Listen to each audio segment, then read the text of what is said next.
What's up? This is Rebel Radio. What up? What up? This is DJ Newmark. This is Peanut Butter Wolf. It's your boy. It's okay. Keep checking out Rebel Radio. Rebel Radio. This is Rebel Radio. We're in the place right here. Rebel Radio is going down. Would you say Rebel Radio? Oh, wait. Let's do it again. Rebel Radio. What's up, Rebels? Welcome back to Rebel Radio, the weekly show where I talk to the rebels that are shaping youth culture. We find out how they do it, why they do it, and what you can do to get a little piece of the pie for yourself. We're also the only show to bring you new music every week from our friends over at EDM.com. I'm your host, Josh Lamine, and this week my very special guest is Jean-Michel Jarre, the pioneer, legendary electronic music producer. Jean-Michel is a fascinating character. I think for most people, you may never have heard of him. I wasn't really familiar with him, and it turns out this dude is a legend. He's sold over 80 million records around the world. He's a UNESCO Goodwill Ambassador. The guy's played massive, groundbreaking shows in China and Saudi Arabia, all over the world, and he's had a huge influence on so many, probably your favorite electronic music producers. So really interesting career this man has built. He's got a speaker company. He's got all kind of stuff going on that we learn about in our interview. He's got a fascinating take on why creativity requires a certain amount of frustration. Definitely an interesting perspective that I hadn't heard before, and some great lessons from really an extraordinary career. Coming up with Jean-Michel Jarre right after our EDM.com track of the week.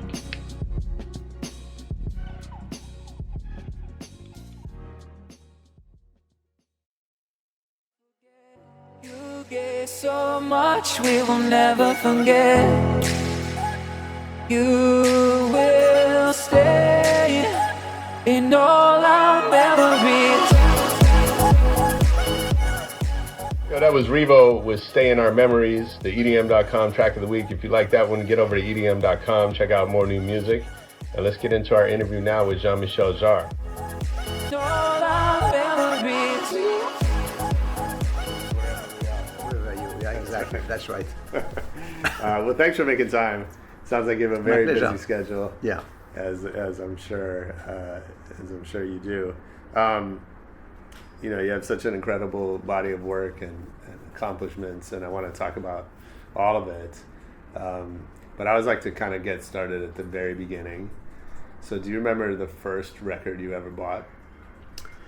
Yeah. I mean, it was the first record I bought myself. Was one of the first Ray Charles EP. Yeah. Was Georgia in My Mind on one side and What I Say on the other side. Nice. And that's really a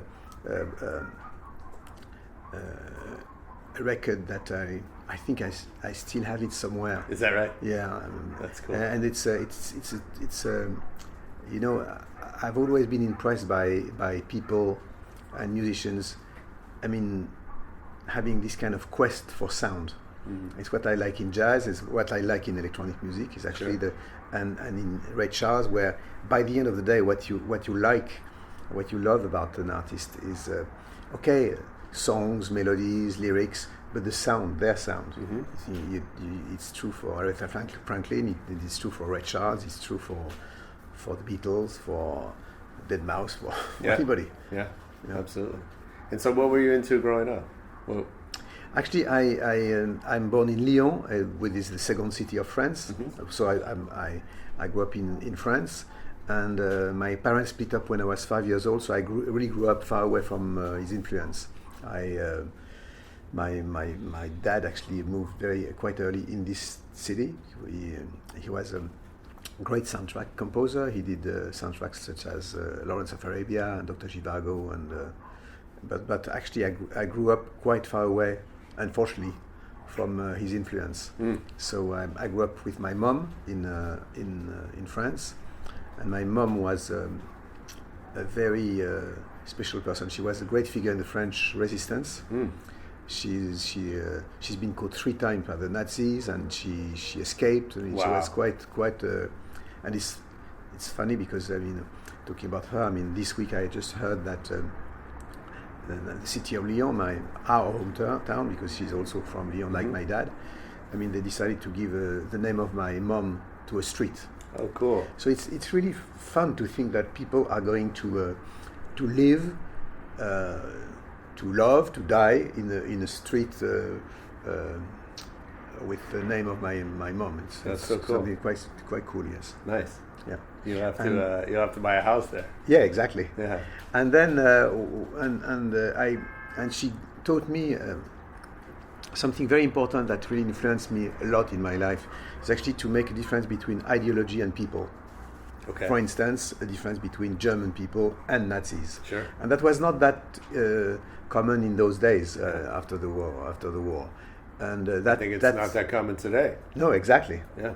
And this is the reason why that in my life I always choose also to be against any kinds of boycott, being the first musician to play China after Mao's time in kind of controversial time, and until very recently where I played Saudi Arabia.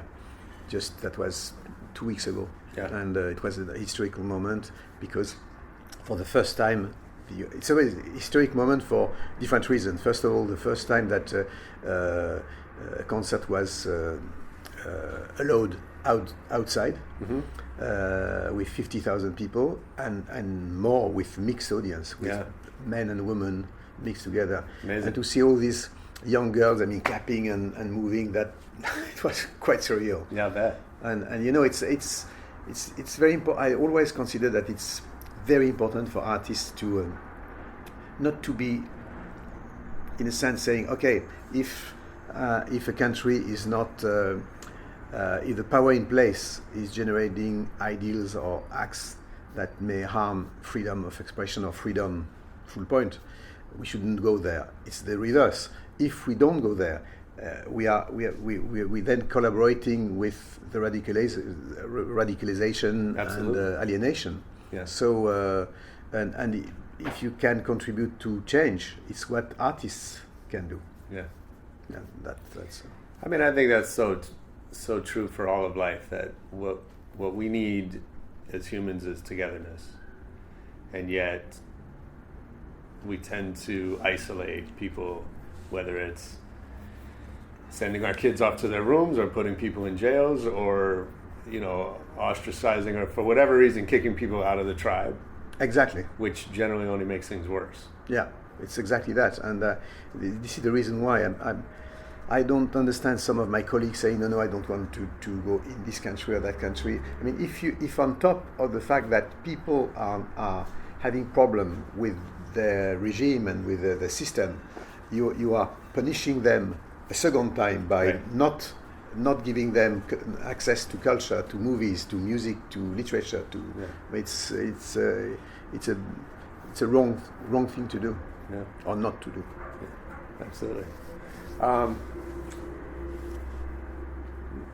Going back a little bit, when did you realize that this was your path, that you were going to be a professional musician? Different moments, different moments. I mean, one thing which really influenced me a lot is actually my mom was her best friend was after the war she created one of the most influential jazz club in Paris, modern jazz club, but it was called the Fishing Cat, the Chat qui pêche in French, and there so she was. We were going to visit her on Sundays, sometimes maybe one or twice a month. And then I was going like a little kid hanging around. I was going down to the club, and I saw there some people. I had no idea about who they were, but these guys were Archie Shepp, John Coltrane, Chet Baker, Don Cherry.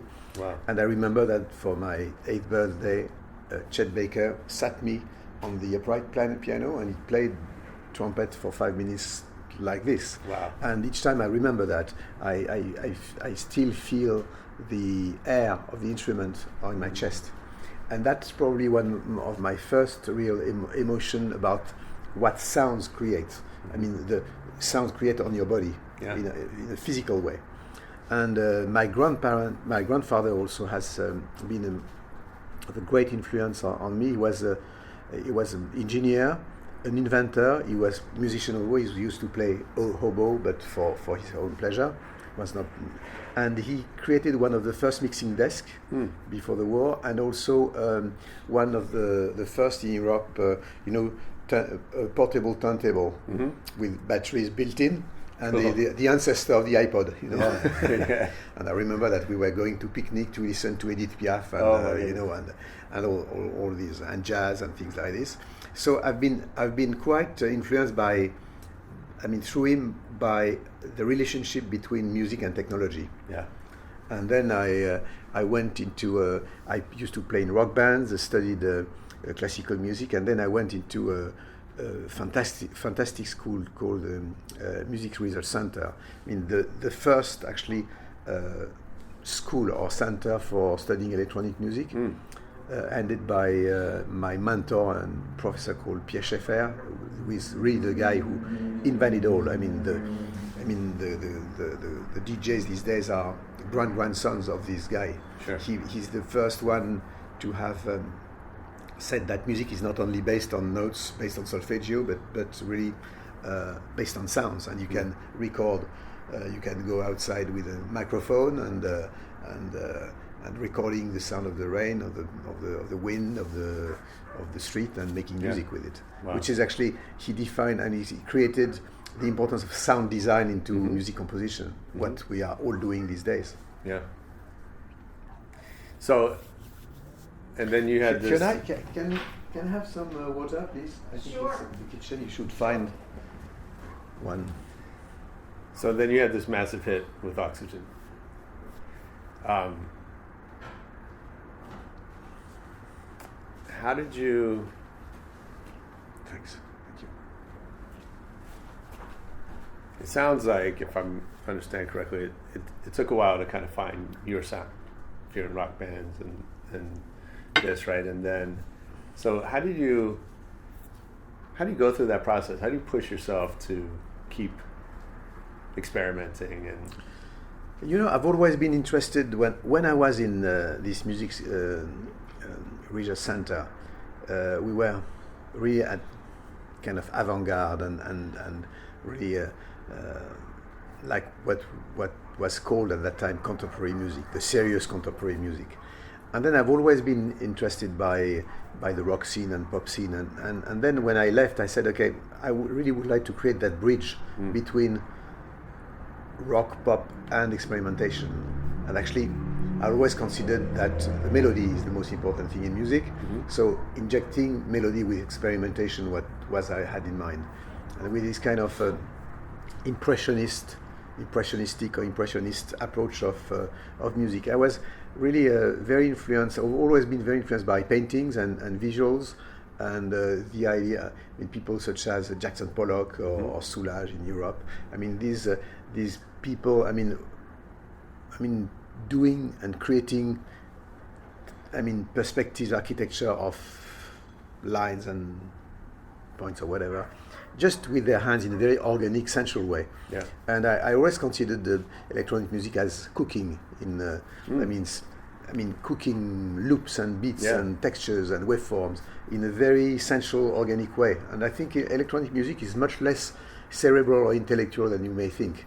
It's something very, very organic, even more than just the traditional way of composition, where you write notes on a piece of paper, and it's all in your head, and then you give that to musicians, to an orchestra, to play the music you have in your mind.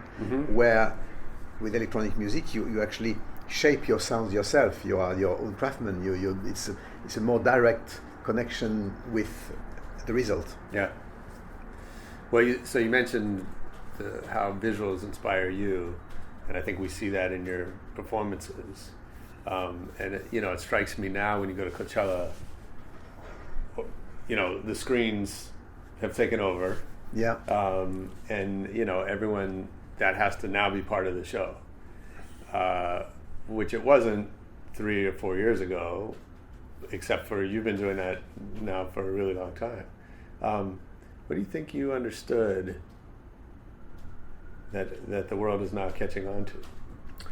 Actually, at a very early stage, when I said, okay, I would like to perform electronic music, I really felt that a good way to do it was to involve some visual elements such as electronic videos and lights and lasers, and to actually expand the music performance on stage, because the main difference between electronic instruments and rock or classical instruments is actually, in the case of a trumpet, a violin, electric guitar, Stratocaster or whatever, I mean, these instruments have been designed and devised for playing on stage, Right. for sharing music with people, where for electronic instruments it's the reverse.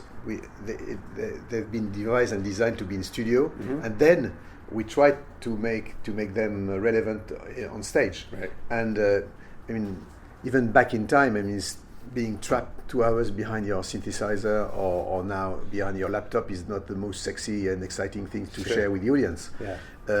On top of it, people don't really understand. They don't make the relationship between what they see you playing and the sound they hear. With the violin, culturally, you understand that when you do this, you're going to produce that sound. When you do that, you're going to produce the sound of a trumpet.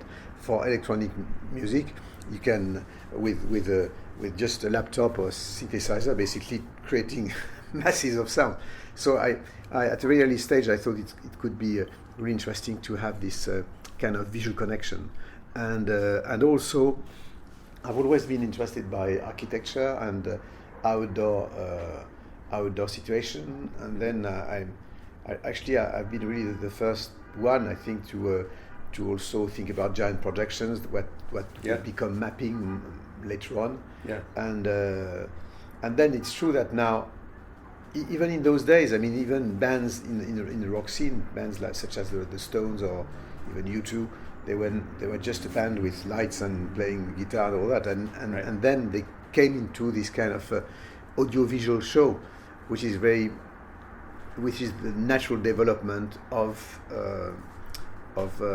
show these days, like opera was in the 19th century, where suddenly great musicians such as Wagner or Verdi or whoever, I mean, suddenly they work with carpenters and painters and scenographs to create something more. Yeah. And so how do you push that forward? I read something that you said on the new album, you started with the visual concept. So how does that work? You know, when I started electronic music, you had nothing behind. So my influences were really more into movies, and movies such as 2001, Space Odyssey, and this kind of movies. And I've always been inspired by visuals more than by music, actually. By music also, but the visuals for me are always been quite important. And for this new album, it was the idea went because we to celebrate the anniversary of the release of the first Equinox, my second album after Oxygen. I always loved the cover, this cover with these strange creatures. I don't know if I'm going to show it to you. For me, it's one of the most iconic vinyl covers of all time. I mean, this very strange creatures. Yeah. You know. Yeah. You know this. And then I said, okay, you call them watchers. Yeah, these watchers. What happened to them 40 years later, and what would happen to them in 40 years from now? And then I found a young artist on Instagram called Philip Odas, and he's Czechy. He's living in Prague. And I said, okay, I really would like to have that now. I mean, to define two covers for the two artwork for the album. One symbolizing the kind of positive future, and having this timeless type of watchers. That would be this. Cool. And the other one, darker, with a darker future, where we have machines and humans, where, I mean, just destroying the whole thing. Yep. And then I started from that, and having declination of different, different artwork, and like this is inside, and all these kind of things.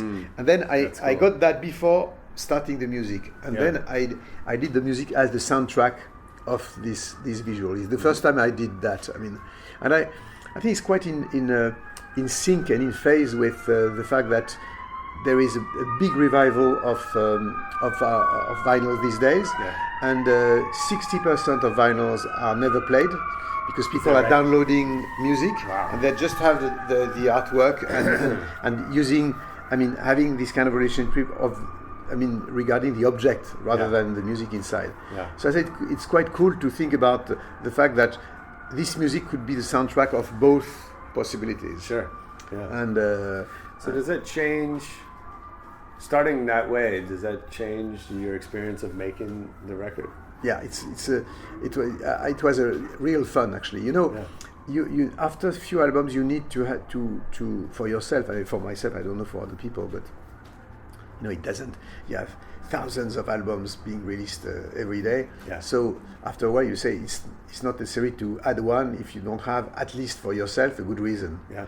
And that I think is quite an interesting approach to start a recording process by the visual. I never did that before, and I really enjoyed it a lot.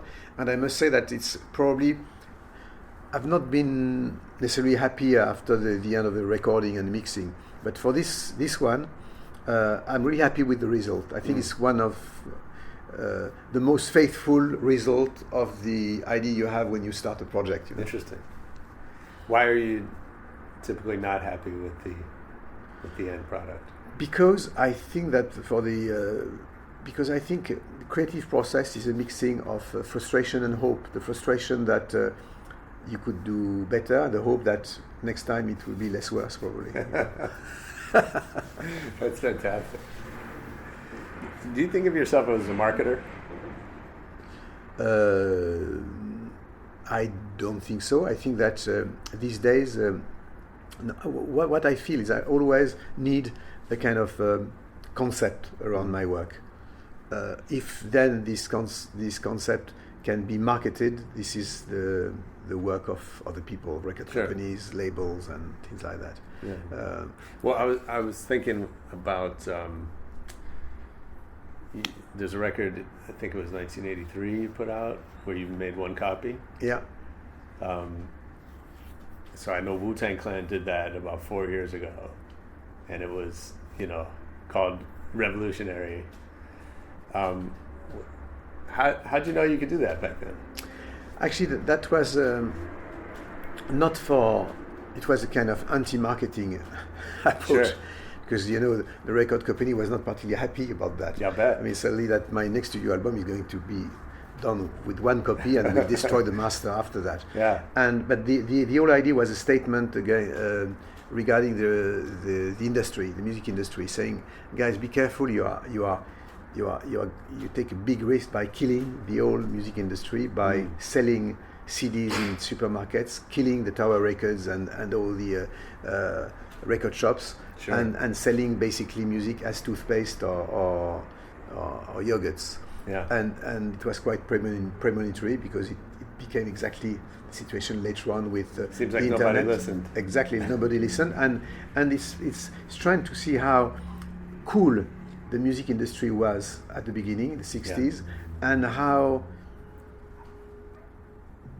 it became a kind of spoiled child and not understanding at all the changes of society, which when you are looking back is strange, because you could really think that, I mean, the music industry, the music sector is a cool one, and they became not cool at all by wanting to put the teenagers in jail because they were downloading on the internet and so on and so forth, not understanding the changes of society step by step. And so in that sense, I think that the reason why that actually artists more and more, they have to be open to do their own marketing for their own projects. That's right. Because the business at the moment is so strange and so unbalanced, and where people trying to. I mean, I've always been amazed by the fact that the people, the major actors of the music industry, they all have certitudes. and these attitudes are changing every 2 years. Sure.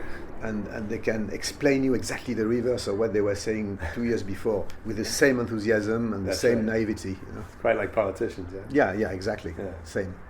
But you seem to be, hearing you talk like this, you seem to have made a career out of trying to bring awareness to things that people are trying to ignore.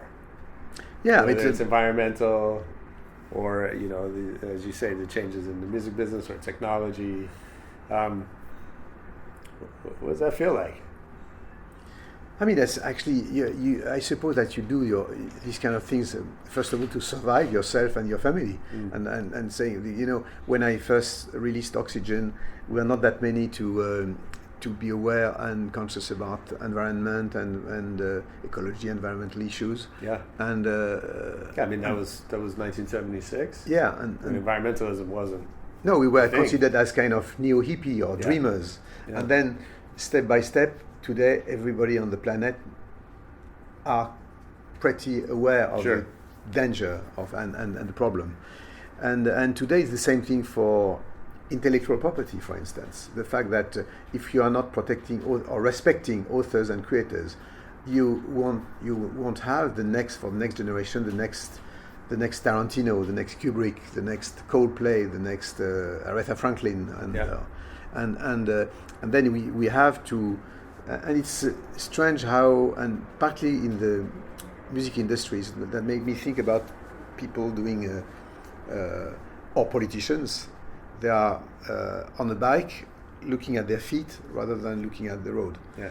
And this is what I really learned also with UNESCO. I mean, I have a huge respect for this organization because it's an organization actually thinking about 25 years ahead. And you don't have that many entities, organizations being like this. Yeah.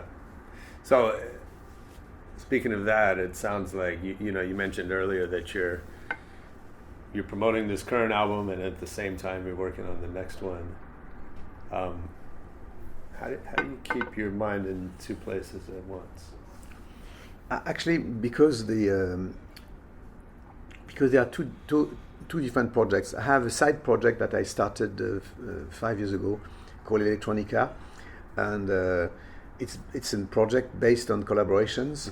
In days where, especially in the electronic music world, you are like a writer or a painter, quite isolated in your own studio, in your own atelier. Yeah.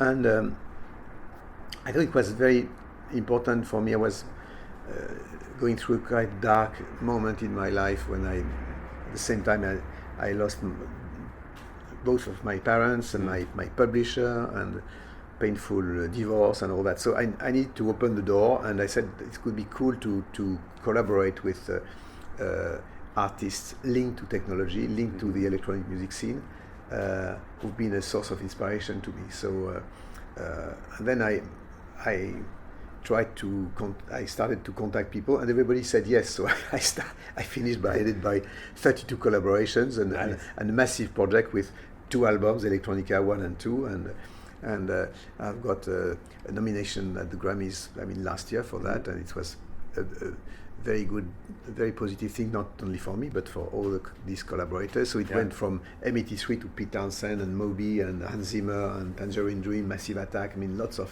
different people, Vince Clarke and Gary Newman, lots of different artists. And then I decided to go on with this side project, and the next one will Electronica 3 probably will be another attempt to collaborate with different kind of people. So What did you learn about yourself through those collaborations? I think that lots of things, because first of all, the generosity of lots of artists. It's not easy to open your door like kids saying, okay, come to my bedroom and we are going to share my toys. That's not that easy as grown-ups and adults. And also the idea that working with people who have an instant recognizable sound, the fact that people are approaching composition in a different way than yourself.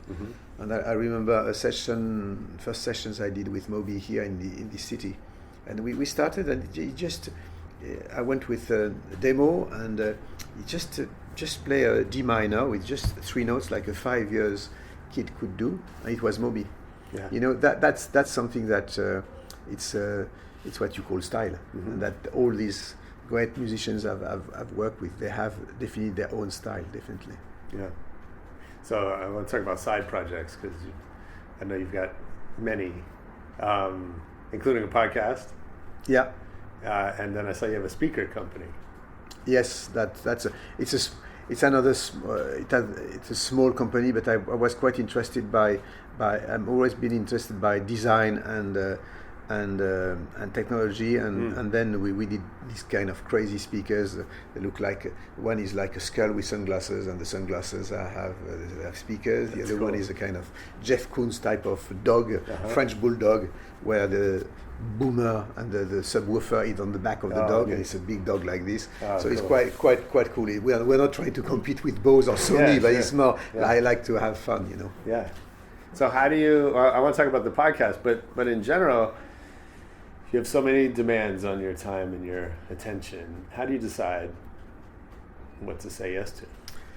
You know, it's really just a matter of, for instance, I'm very much into AI these days, and VR, and especially for the next album. And then you decide. I'm deciding on the case, and say, okay, I'm going to dedicate my time to that. And for me, every day is a kind of a new challenge. I bet. Yeah. You know, I think that I always considered music and creation as an addiction. I would say actually I'm feel very privileged to have the life I have, but I would say that for a young guy, if your priority in life is happiness, don't be an artist, because it's right. I thought that I probably spend more times with machines than with human beings. Sure. I don't know if it's the right thing to do, except the fact that maybe it's very premonitory about the future when you think about AI and algorithm and robots. Absolutely. That's going to change our life. Nobody is talking really at all about the fact that within the next 10 years, we are going to live the biggest revolution of all time, because when algorithm and AI will be able to create original music, original movies, original books, it's not the case yet, because I wanted for this album to collaborate with AI, and we're still in the situation where we can laboriously imitate or copy a Michael Jackson song, Sure. But it's changing every time. I think that next year, for my next project, I'll be able to do that, and that's going to change our relationship with day-to-day life, but with creation, because how then, for instance, to think about copyright or intellectual property when robots are going to create their own stuff, and as good as a human being could do. So that's going to change our relationship with creativity per se. Why do the podcast? I'm not having. I've been involved with podcasts, but I'm not having a regular podcast like you. I'm not a pro. Sure. So I'm collaborating with podcasts in Europe from time to time, but not regularly. Yeah. But it's a very interesting way also to share, for instance, this kind of conversation we have today, which most of the time you can't do anymore. That's right. In the regular, I don't know, interviews or it's like a diary. It's an electronic diary. Yeah, absolutely. Okay, I have a little lightning round that I like to finish up with before we get out of your way.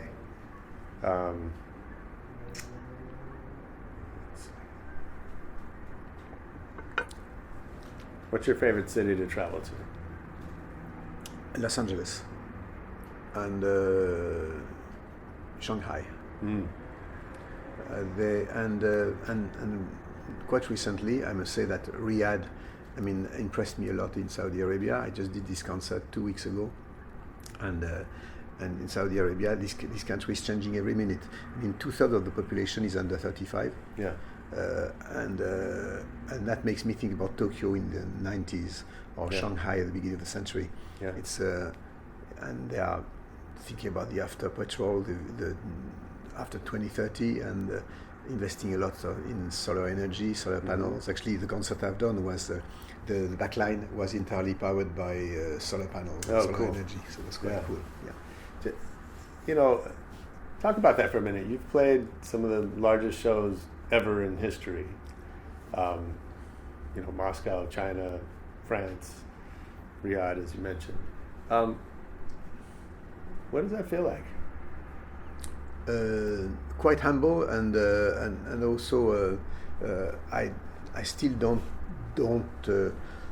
understand it, because I've never, you know, all these concerts and shows, I've been asked to do them. It's not one morning I said, okay, I want to play the pyramids, I want to play China, but people came to me after the one concert I've done in Paris, what was a kind of underground experimentation for me. I mean, by going outside with using big projections and all that, and 1 million people came along. I said it took me 1 year to recover of the shock of that. Yeah. And then after that, I had proposals from different countries, and I must say that they are fantastic experience, because you mix so many different elements. Then you will never mix all these different elements in a regular tour. Sure. I mean, politics and social issues and education and street artists and underground artists and dissidents and fun, and it's like sometimes shooting Apocalypse Now in one night. You know? Yeah, absolutely. Okay, who's your favorite DJ? I would say there is a French guy I really love called Ron, a newcomer, very, very talented. Cool. What's the last great book you read? The last what? Great book. It's London Burning by Kate Tempest. It's a fantastic book. I really recommend. It's nice. A fantastic book. It's I'll read it. Kate Tempest is I don't know if you heard about her. She's a young British hip-hop artist. Oh, cool. And she's 24, and she got this book that has been considered by the New York Times as one of the best book of the year. I mean, it's a fantastic book. Nice. Yeah. I'll put it on my list. Yeah. What movie have you seen the most in your life? 2001: A Space Odyssey. When it has been released, I went every night for a week. Wow. To watch the movie. It never happened to me.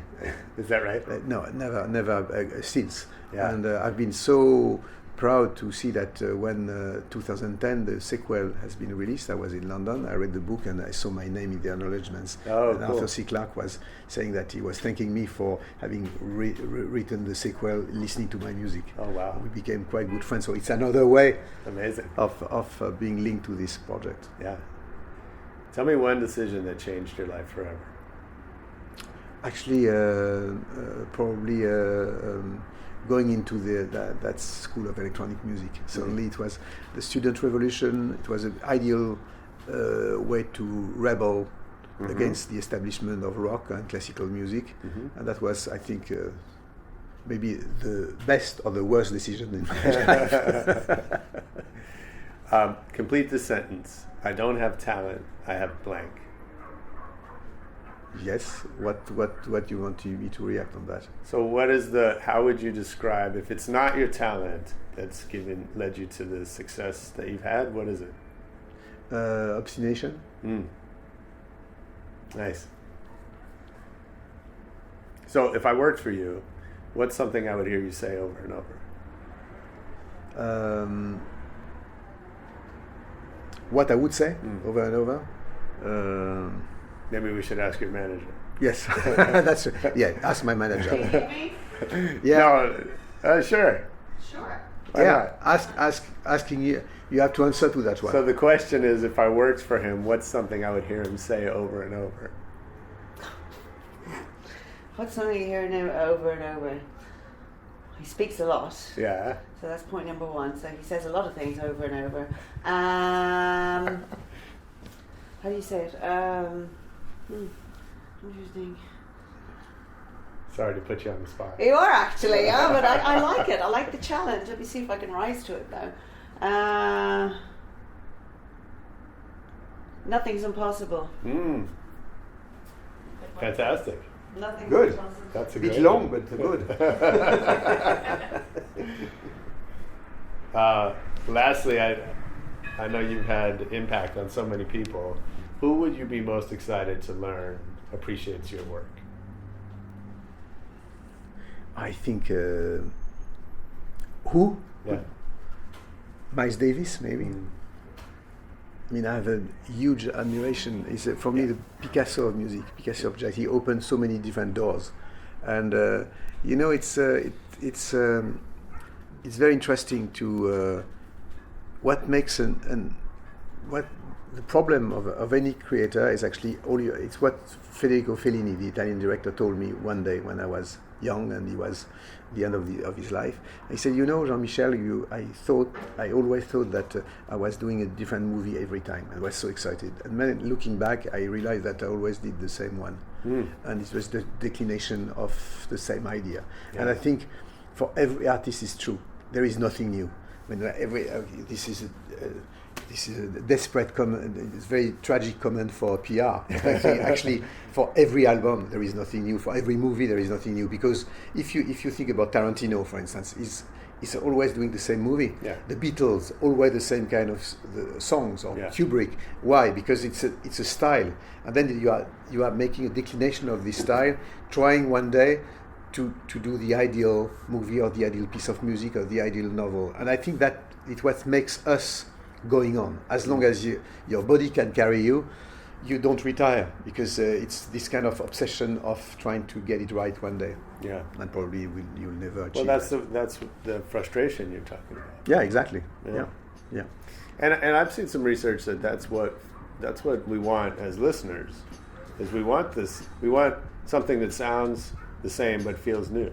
Yeah, I mean, this is the impossible challenge, is to satisfy your fans. Yeah. Because if you do the same thing, they say it's the same. If you don't do the same thing, they say, why not being closer to what you've done, what we love so much? That's right. And you know, yeah. So absolutely. Actually, by the end of the day, don't listen to anybody. Try to survive with your own ideas. Yeah. And this is true for everybody. Yeah, brilliant. Well, thank you so much. This was fantastic. Thank you. Appreciate it. I really enjoyed it. That was Jean-Michel Jarre on Rebel Radio. I hope you loved it as much as I did. Leave us a review or a comment. You can get us on Twitter at Rebel Radio Net. Facebook is the same. YouTube, go check out videos from a lot of our episodes. And most importantly, come back next week for more Rebel Radio. Peace.